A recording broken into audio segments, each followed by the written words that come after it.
Merci, Monsieur le Président, pour l'invitation à cette conférence, à Bruno Drewski pour avoir proposé la thématique dont on a pu discuter ensemble.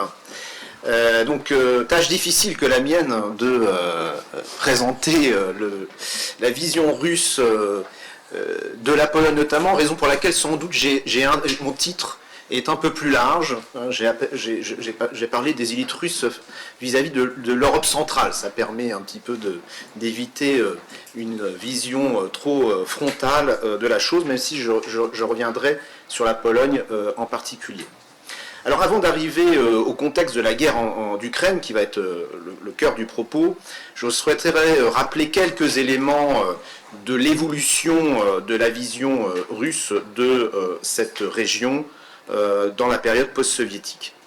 Dans les années 90, on le sait, à partir de 1996, quand Washington, le débat à Washington a basculé dans le sens de l'élargissement des structures, enfin de l'OTAN en l'occurrence, vers l'Est, la relation de la Russie à cette région, évidemment, a changé de paradigme parce que jusque-là, la Russie continuait, et les pays de la région continuaient de bénéficier d'un certain nombre d'avantages hérités de la guerre froide, y compris en termes de circulation des personnes dans cet espace.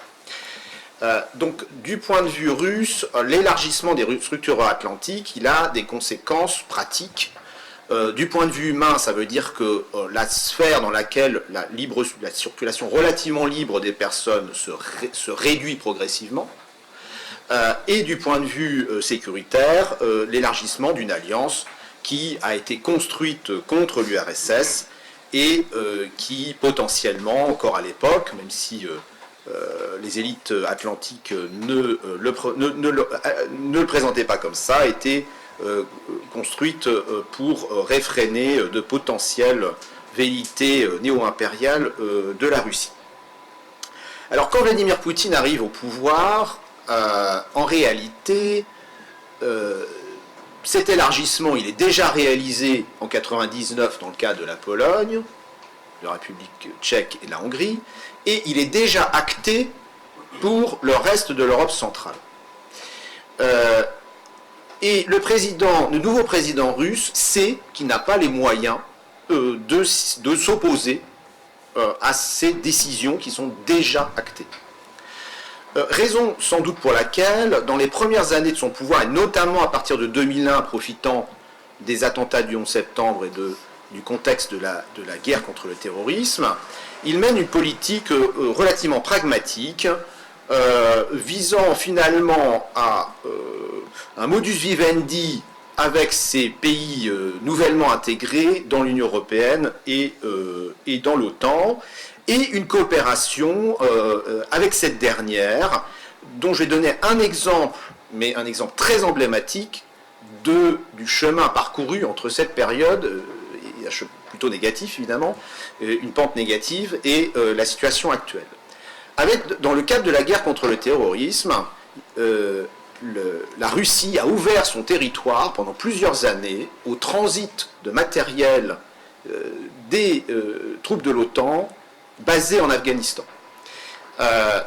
Ce transit, il était évidemment sur du matériel non militaire, non létal, mais il jouait un rôle important dans l'approvisionnement de ces troupes qui étaient présentes sur le territoire afghan. Et ce qui est intéressant, c'est que ce matériel n'arrivait pas à Saint-Pétersbourg pour ensuite rejoindre l'Asie centrale et l'Afghanistan, mais il passait par les ports baltes. Donc il y avait, au-delà de cette coopération qui était plutôt quand même une coopération Washington-Moscou dans la guerre contre le terrorisme, une coopération russo-euro-américaine pour la stabilisation de l'Afghanistan, qui incluait les pays baltes avec lesquels pourtant dès les années 90 les relations étaient quand même assez complexes. À l'époque, le président Poutine a voulu aller plus loin encore en proposant la création d'une base logistique à Voronej, une forme de base de l'OTAN sans troupes otaniennes, mais qui avait suscité l'opposition très forte de son opposition communistes et LDPR qui avaient à l'époque dit mais c'est une trahison, nous ne voulons pas d'une pseudo-base de l'OTAN sur le territoire russe. Donc on voit bien que au début des années 2000, le président Poutine n'est pas du tout celui du début des années 2020 dans sa relation avec les structures euro-atlantiques. Évidemment, l'implicite ou l'explicite de ce positionnement, c'était de dire on en reste là. J'ai accepté ce qui a déjà été acté avant mon arrivée, mais ça signifie, je veux bien coopérer, mais sur la base d'un élément, c'est que vous me laissez le reste. Évidemment, derrière, c'était une sorte de deal global, c'est-à-dire que je veux bien assurer, aider à la sécurité euro-atlantique, voire euro-eurasiatique, atlantique-eurasiatique, mais vous me laissez une sphère d'influence qui correspond à l'espace post-soviétique, moins les pays baltes déjà intégrés dans l'OTAN. On connaît évidemment la suite, je ne vais pas par contre faire le résumé des 20 années qui suivent, mais je souhaitais rappeler ce moment qui montre à quel point, au-delà des personnes, les évolutions lourdes des relations internationales et de la géopolitique s'imposent souvent aux personnalités qui sont présentes de manière plus ou moins temporaire à la tête des États. Cette intégration des Polonais, des Baltes et des centres européens dans l'Union européenne et l'OTAN, elle implique du point de vue des élites russes une perte de souveraineté et une perte pour ces États de la capacité à définir par eux-mêmes leur politique extérieure. Les élites russes estiment généralement que l'Union européenne, contrairement à la façon dont elle se présente en termes d'une forme de respect des petits États vis-à-vis des grands, est une structure très hiérarchique dans laquelle les petits États perdent leur souveraineté au profit des plus grands, qui eux-mêmes doivent se soumettre aux grandes orientations définies à Washington, la Commission européenne servant de relais à ces grandes orientations.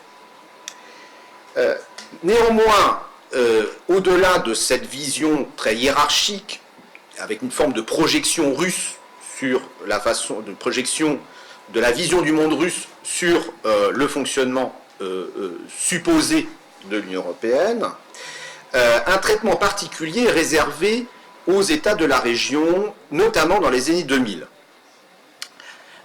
Et l'exemple le plus important, et le moment extrêmement important aussi, c'est celui de 2003 et de la guerre en Irak.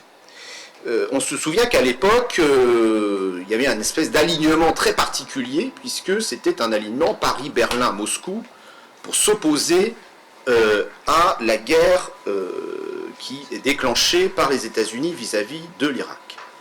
Or, la Nouvelle Europe, la fameuse Nouvelle Europe, s'était rangée pratiquement comme un seul homme derrière Washington, montrant à cette occasion une lecture à géométrie variable du droit international. En effet, les pays de la région ont soutenu, selon le vocabulaire consacré actuellement, une guerre d'agression non provoquée contre l'Irak. Évidemment, ça permet d'alimenter à Moscou le récit du double standard. Comment peuvent-ils, à l'heure actuelle, les Polonais et les autres, se réclamer du droit international, alors qu'à chaque aventure militaire américaine, y compris les plus récentes, d'agression vis-à-vis d'États souverains, ils se rangent derrière Washington. Évidemment, une forme de mauvaise foi russe s'applique, puisqu'ils ne s'appliquent pas à eux-mêmes le respect strict du droit international quand il s'agit de leurs voisins proches. Néanmoins, cette vision d'États qui n'ont plus réellement la capacité de mener leur politique extérieure est structurelle de la façon dont la Russie envisage, les élites russes en tout cas, les pays de la région.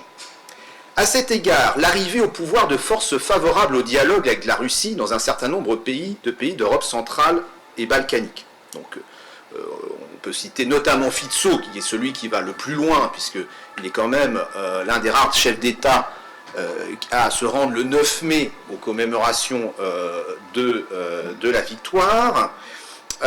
Mais il y en a d'autres, hein, tout récemment en Bulgarie, de manière plus modérée mais réelle en République tchèque, et finalement avec une Hongrie qui montre qu'il y a sans doute plus de continuité que de rupture dans le changement à la tête du gouvernement hongrois. Tous ces éléments sont regardés avec intérêt depuis Moscou. Les élites russes y voient des avantages tactiques. Ils voient des avantages permettant de conserver, tant faire que se peut, les liens économiques, et notamment énergétiques. Mais de leur point de vue, ces évolutions ne sauraient permettre une réorientation globale de la politique européenne à l'égard de la Russie, toujours selon ce prisme selon lesquels ces États ne décideraient pas réellement des grandes orientations à l'égard de Moscou. L'inverse est vrai.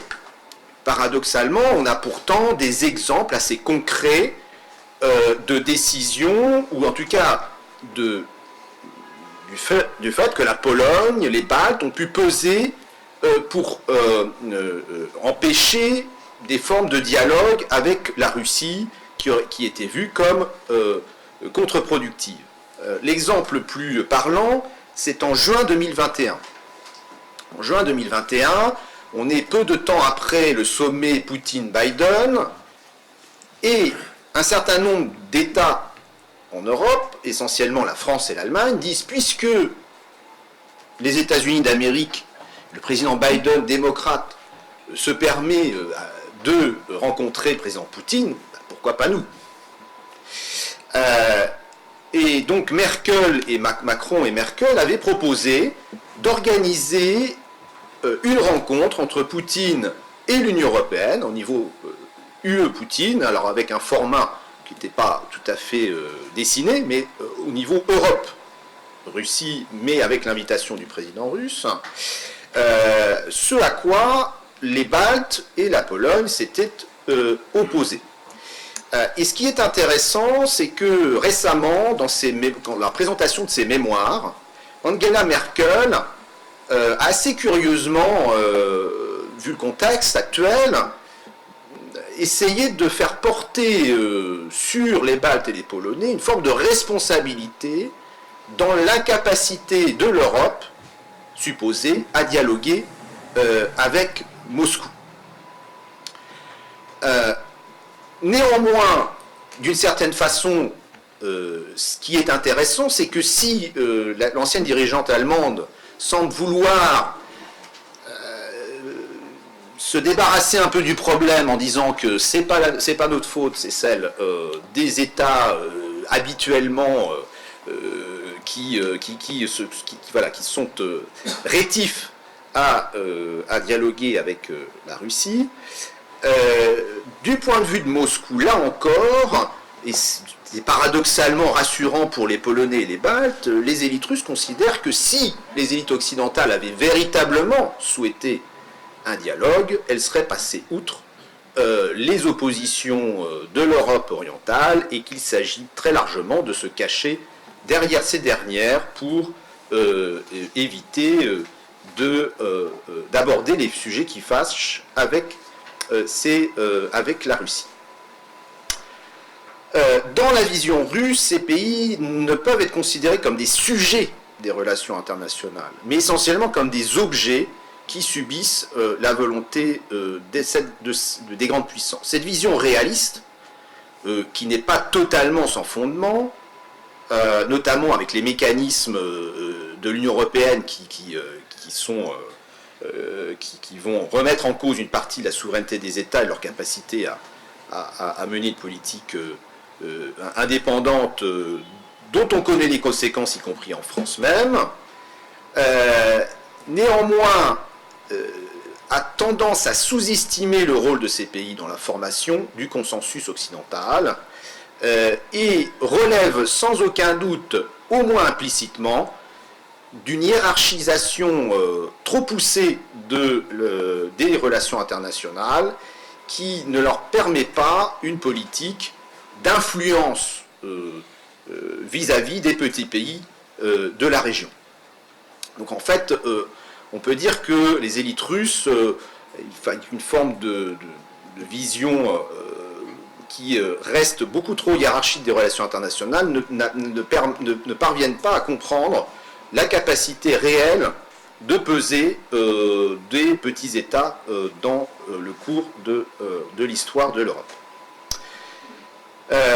Au-delà de cette vision hiérarchique, on peut constater dans les relations entre cet espace et la Russie un paradoxe important qu'il faut souligner et qui renvoie à ce que j'ai évoqué tout à l'heure, c'est-à-dire l'arrivée au pouvoir de forces favorables à une vision plus équilibrée, en tout cas un dialogue avec la Russie.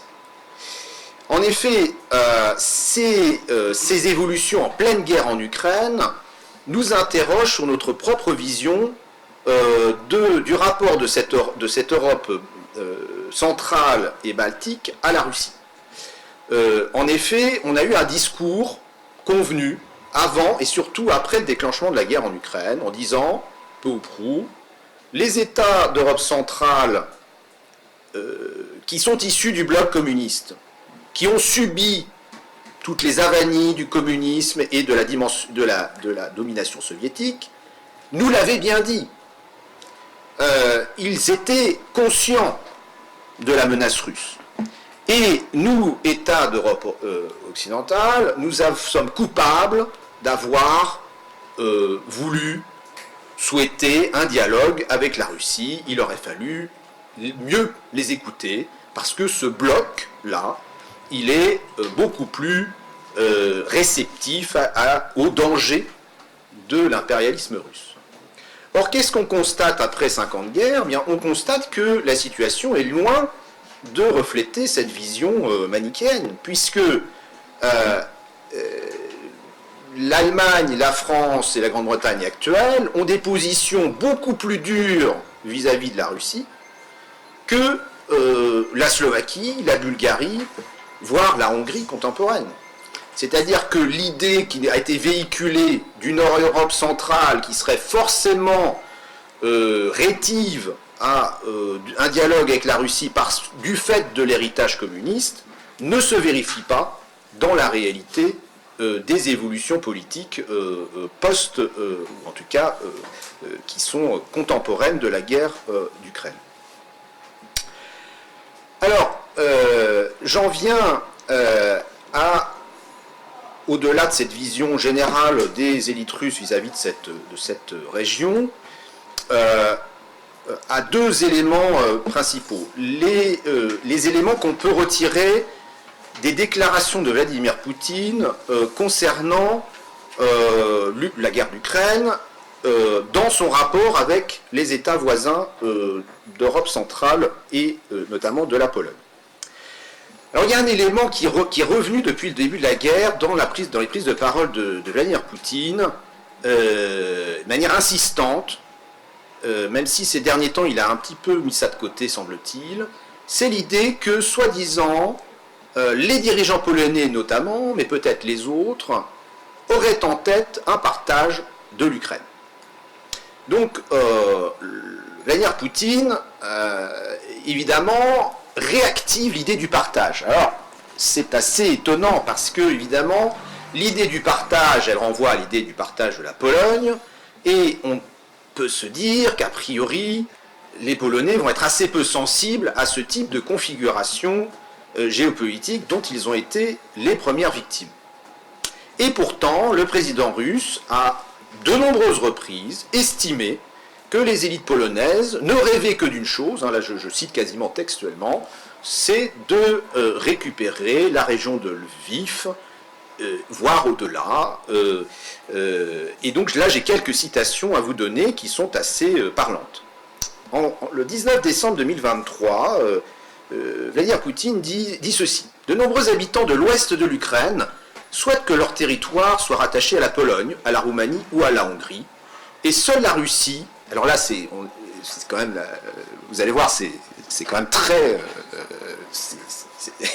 c'est très étonnant. Et seule la Russie peut garantir l'intégrité territoriale de l'État ukrainien. Voilà, donc c'est l'humour poutinien. Poutine a rappelé que l'Ukraine a obtenu l'ensemble de ses territoires après la Seconde Guerre mondiale. Joseph Staline lui avait cédé, toujours Poutine qui explique sa vision de l'histoire, des territoires polonais, notamment Lviv, où vivaient 10 millions de personnes, pris une partie de la Roumanie et une autre à la Hongrie. Il a tout cédé à l'Ukraine. Ce sont ces gens qui vivent là-bas. Beaucoup d'entre eux, en tout cas, j'en suis certain, 100%, veulent retourner dans leur patrie historique. Quant aux pays qui ont perdu ces territoires, je continue de citer, en premier lieu la Pologne, ils ne rêvent que d'une chose, les récupérer.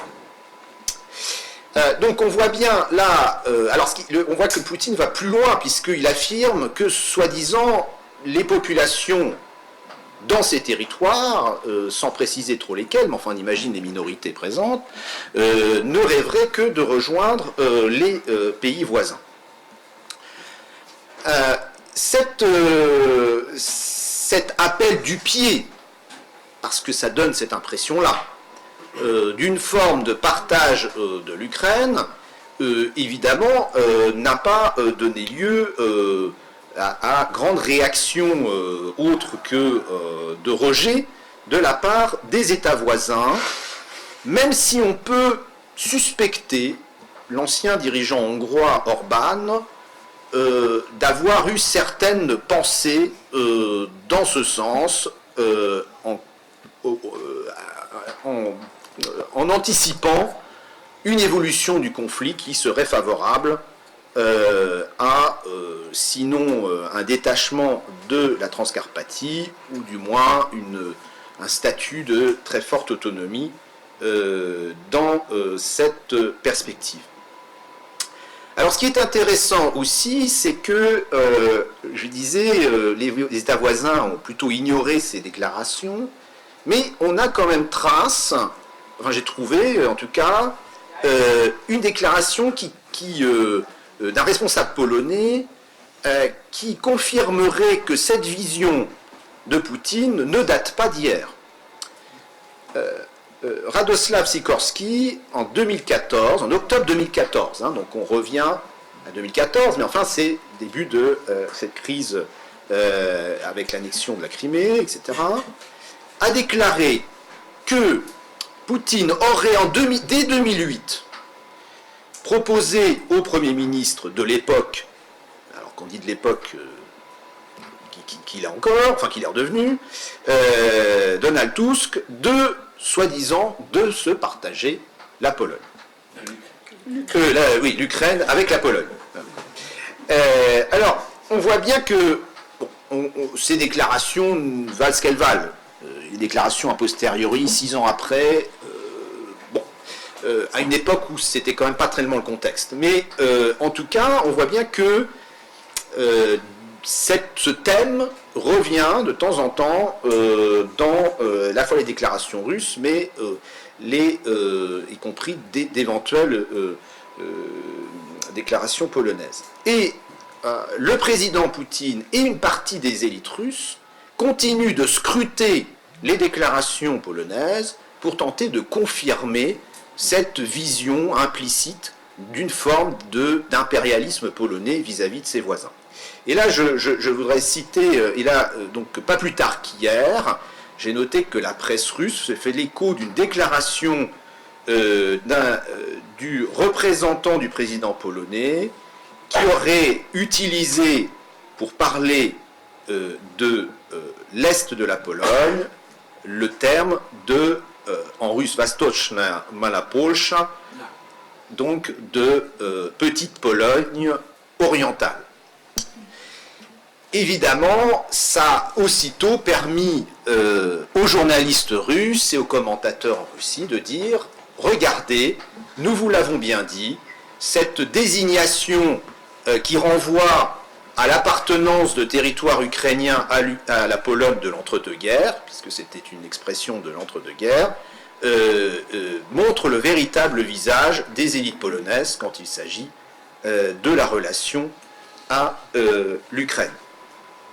Cette déclaration polonaise, évidemment, a lieu dans un contexte très particulier des tensions actuelles sur la mémoire historique des relations difficiles entre Polonais et Ukrainiens pendant notamment la Seconde Guerre mondiale.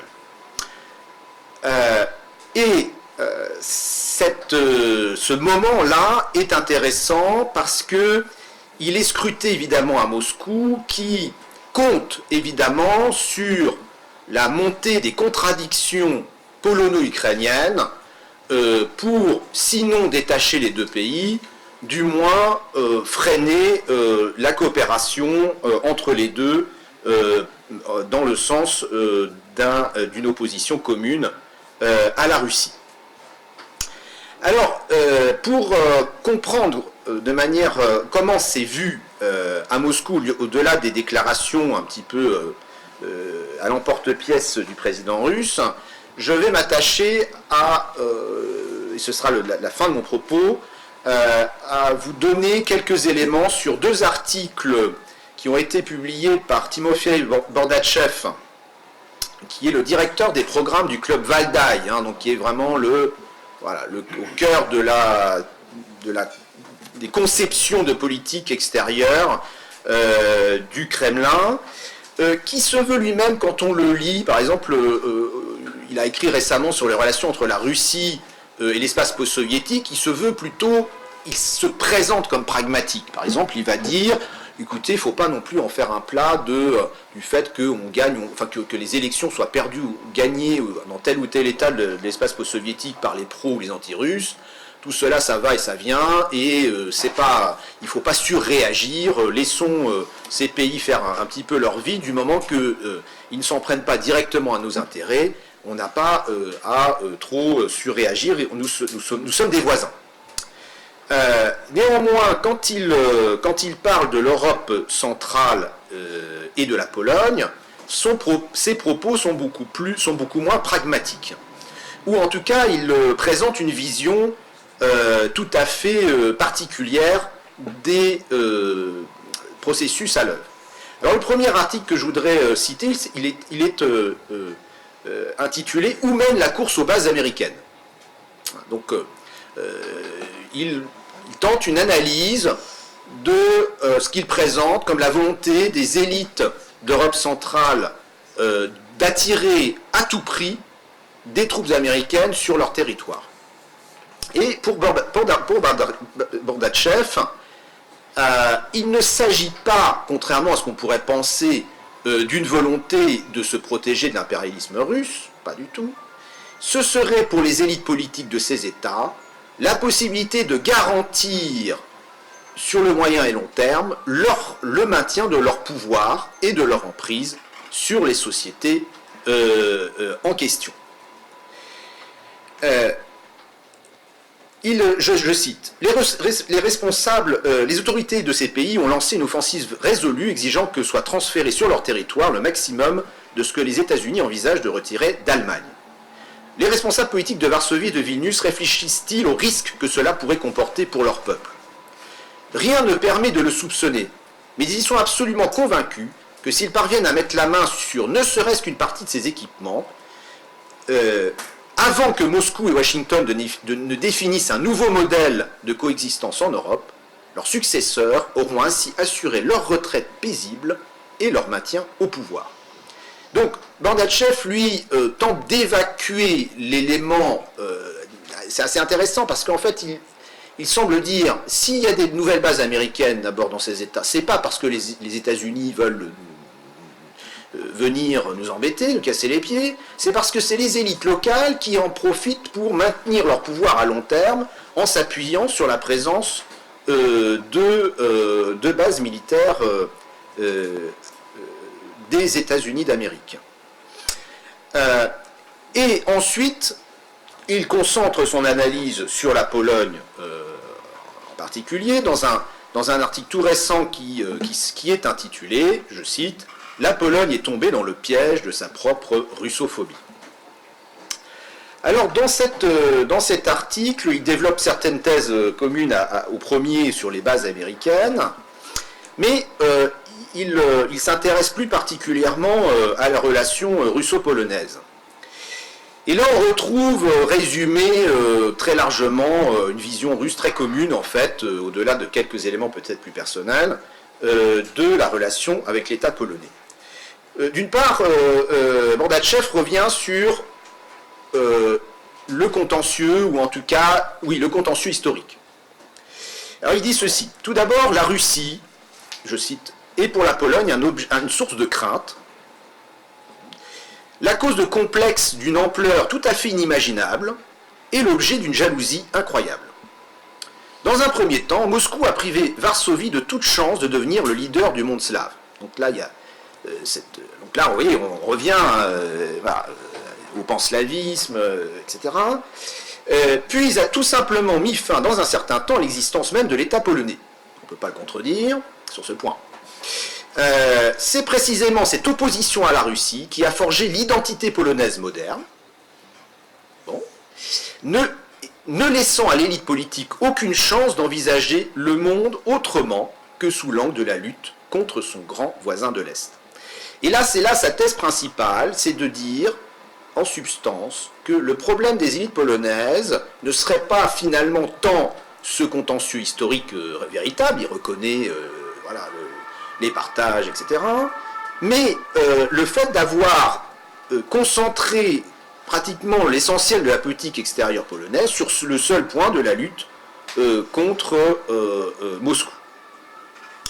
Et il poursuit en disant « La situation dans laquelle se trouve actuellement la Pologne illustre parfaitement qu'un pays qui connaît un succès économique tout à fait honorable peut facilement se retrouver dans une impasse en matière de politique étrangère, simplement en raison de l'étroitesse de sa vision en la matière. »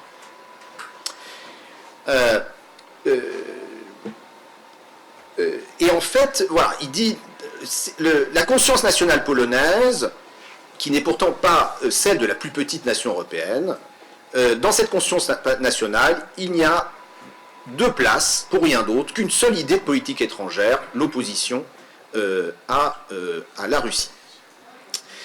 Et il estime que ça explique essentiellement la politique polonaise vis-à-vis de l'Ukraine, que cette politique de la Pologne vis-à-vis de l'Ukraine doit être comprise pratiquement uniquement sous le prisme de la lutte vis-à-vis de Moscou, et que la phase actuelle illustrerait l'impasse de cette vision strictement centrée sur l'opposition à la Russie. Alors, dans cette perspective d'un accroissement très fort du contentieux, en tout cas du contentieux mémoriel pour l'instant entre les élites ukrainiennes et polonaises, c'est évidemment observé à Moscou avec intérêt, et d'une certaine façon, le pouvoir russe peut estimer que si officiellement il lutte contre le nationalisme ukrainien au travers de sa guerre, alors que l'affirmation toujours plus avancée d'une forme de nationalisme ukrainien, en tout cas perçue comme telle par la Pologne, eh bien, sert tout à fait ses intérêts. C'est ce que affirme un politologue, Zachary Paikin, dans un article récent aux États-Unis, dans lequel qui est intitulé « Dans son propre intérêt, l'Ukraine ne doit pas réhabiliter les collaborateurs nazis ». Et il affirme ceci qui est intéressant. Il dit « Plus la guerre avec la Russie se prolonge, plus l'avenir européen de l'Ukraine s'éloigne. » Je cite, cela ne tient pas seulement au fait que la reconstruction économique deviendra plus difficile, que les perspectives démographiques du pays se détérioreront, ce qui est parfois avancé, que les réfugiés auront de moins en moins de chances de rentrer chez eux. C'est aussi parce que le replacement du nationalisme civique par un nationalisme ethno-linguistique, mais Kiev en conflit direct avec les normes européennes en matière de droits des minorités. Et cette analyse qui vaut ce qu'elle vaut, évidemment, rejoint une certaine vision russe en estimant que la montée des contradictions nationales entre l'Ukraine et ses voisins d'Europe centrale va permettre, in fine, d'empêcher l'intégration de l'Ukraine dans l'Union européenne et donc d'empêcher le seul issue un tant soit peu positive du point de vue ukrainien à l'issue du conflit, puisque on sait bien que une grande partie de ce qui est présenté peu ou prou comme un fin de conflit, à l'heure actuelle, dans les conditions actuelles, alors on peut parler de gel, de tout ce qu'on veut, mais enfin, voilà, du fait que la ligne de front reste à peu près là où elle est, avec des variables, donc que les territoires seront de facto, des territoires sont donc de facto tenus par les Russes, mais qu'en compensation,